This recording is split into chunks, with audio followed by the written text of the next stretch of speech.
Hello everyone and welcome again to the Doctor Show. I'm Dr. Zahra here and today we're going to talk about more diseases just like we usually do and answer your questions about whatever you're curious about medicine and healthcare and all of that. If you have any questions, any concern, any suggestion, anything you need to tell us, make sure to find us on social media, on Facebook or Instagram, and we're always here to help. What will we talk about today? We'll talk about something general, but we all face it. What is it? We're going to talk about fever. What is fever and when is it dangerous, when is it not, when to take care, when to go to the doctor, and all of that. So what is fever? I'm sure most of us, at least 99% of us, at least had it once in their life because it's our natural way, our body's natural way to have a defense against bacteria and viruses. All right, so what does it happen? It actually happens because your body is your white blood cells. Your white blood cells are a type of your blood cells in your blood to actually fight infection. They're basically like the police of your body. They patrol around the body. When they find a bacteria or a virus, they'd be like, uh-oh, we need to fight it right now. So what to do to actually fight it, and then the fever happens. So if you have fever, it's kind of a good thing. It means your body, your immune system is responding. Your immune system is ready to go, ready to kill anything that your body have. Does it always succeed, your white blood cells, to kill everything, every disease? Definitely not. That's why we have diseases. We eventually have it. And right now, one of the most things that causes fever is COVID-19, the coronavirus that is going around the world right now. So one of the signs of COVID-19 is actually fever. So make sure to take care. Make sure if you have other symptoms, you isolate yourself immediately and you get yourself checked. Make sure to do that, please. So why fever happens? Fever happens because, I told you, a bacteria or a virus. So whenever it happens, do we take antibiotics? Definitely not. You are not allowed to take antibiotics over the counter. It means you take it from yourself or take it from an antibiotic you have at home or from the pharmacy, because antibiotics, they only work on bacteria.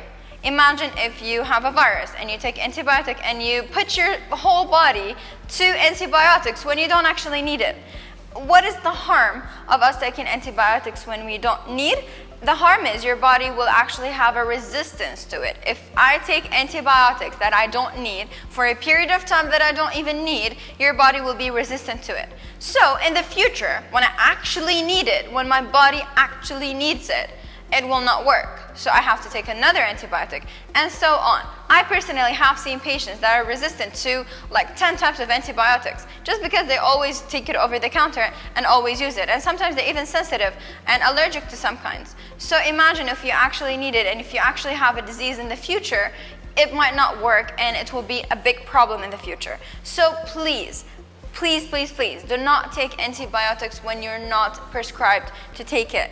A doctor, and only a doctor, could tell you when to take your antibiotics. Because if it's a virus, if you take it, even if the doctor told you to take it for 10 days and you took it for 3, it still might do the resistance. So please make sure to take your antibiotics as long as the doctor says, and take it on time, and be very careful with it because it's much more important than you think. And do not give it to your children when you're not a doctor, please. Do not just give it away to people. And it's honestly, it should not even be sold in the pharmacy without a prescription.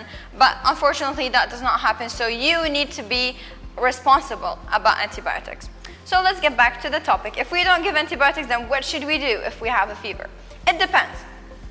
First of all, you should know that in order to diagnose that this is a fever, your temperature should be above 38 Celsius degrees. So when you measure your temperature, you need to measure it a couple of times. You need to have a perfect thermometer or that machine we're using right now to make sure that your temperature is accurate and whatever you're measuring is accurate.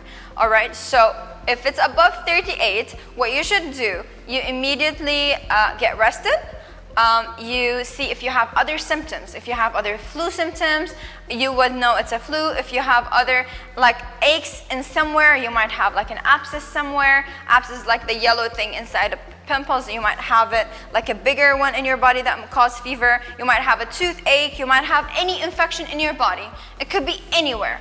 So if you can't locate it and the fever stage for a few days, you need to go to a doctor. But if it's a normal flu, If you have no other symptoms like a slight cough or something, if your temperature is above 38, you can actually do some measures to do it, and we're gonna talk about it in a few minutes. But if you locate a reason, if you have a toothache, if you have an abscess in your tooth, if you have anything, any infection in your body, you need to treat the source of the fever. You cannot just treat the fever.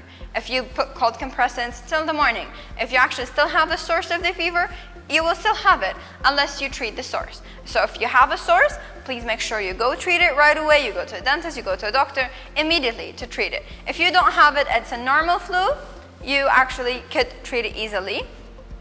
You can take over-the-counter Panadol, ibuprofen. Please do not give ibuprofen to children less than 6 months. You need to have a doctor, or aspirin to say so. So you can take over-the-counter pills. Make sure not to overdose them, not to take the dose above that is required. You can just get it on the leaflet in the box of the drug to see the maximum dose you can give per day and how many hours in between, on full stomach or not. You actually should read all the things on the leaflet.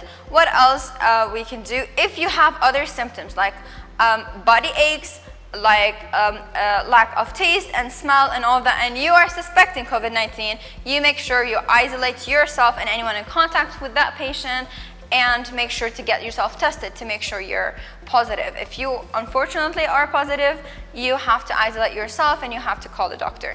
Isolate yourself. If you don't have severe symptoms, do not go to the hospital, because you put in other people to be exposed to the virus, and make sure to be very responsible about it. Please make sure to be responsible.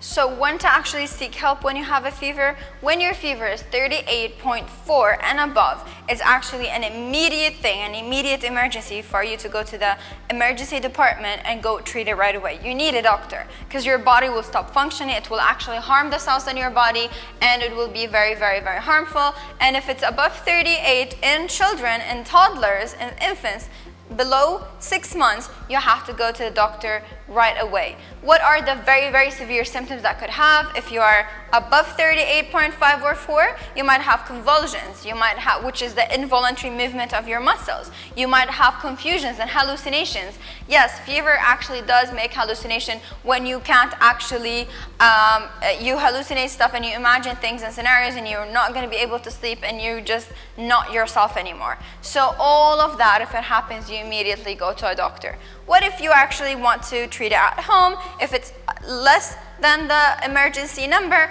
what you should do, you should actually start cold compressants. And when I say cold compressants, I don't mean freezing compressants. You don't put ice or something frozen right in a direct contact with your skin. That is actually very, very dangerous, and it could make a lot of complications. Please, please, please do not do ice. Actually make running water, like room temperature water, because your body's already much hotter temperature than the room temperature. So room temperature water, and it's kind of, people actually debate a lot if we should put it on the forehead or not. Actually, no.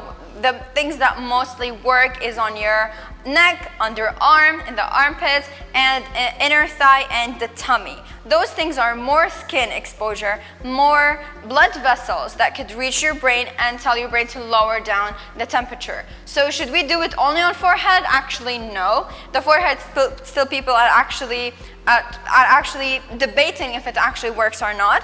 You can put it anyway, but most importantly is never the forehead.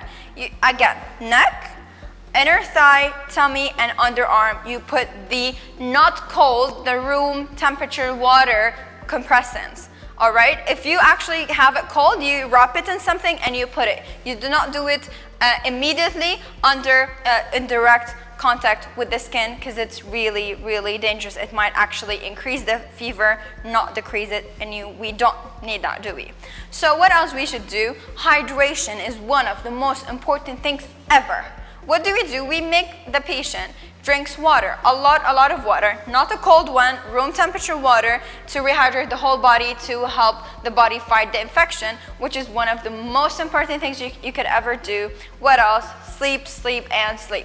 Make the person who has a fever, the patient, to sleep and rest, because the body will be rested, the body will be more likely to fight infection, the body will be more likely to get better very soon. So even if they slept the whole day, that is quite normal. It's all right. You don't have to worry that they're sleeping the whole day. On the contrary, it's just gonna make them feel much, much better and hopefully get healthy sooner.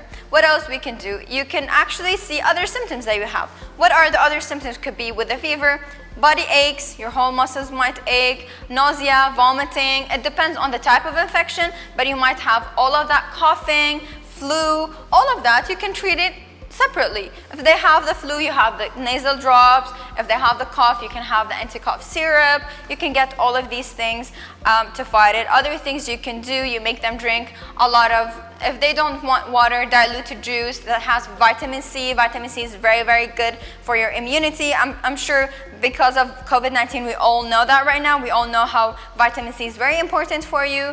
A lot of ginger and like hot ginger tea, you can do that for them because ginger actually fights infection. It's very, very, very useful. You can just find any useful thing. Google it online. It's very nice to have articles about them to hydrate them and to make them eat well.